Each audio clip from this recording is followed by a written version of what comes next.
अचानक किसी के मन में दाखिल हो जाए, उसमें बुज़दिली नहीं रहती, बेहिसी नहीं रहती, बेज़मीरी नहीं रहती, बेगैरती नहीं रहती, बेहयाई नहीं रहती, डर नहीं रहता, खौफ नहीं रहता, मुसलिहत नहीं रहती, उसकी टांगे कांपती नहीं है, वो कमजोर भी होता दुनिया का ताकतवर तरीन होता है,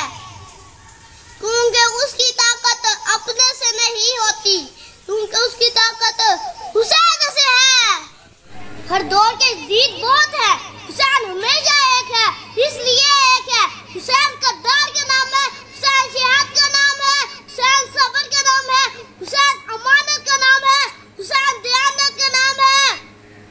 हुसैन इनकलाब मुस्तफी का नाम है। नारे हैदरी या अली,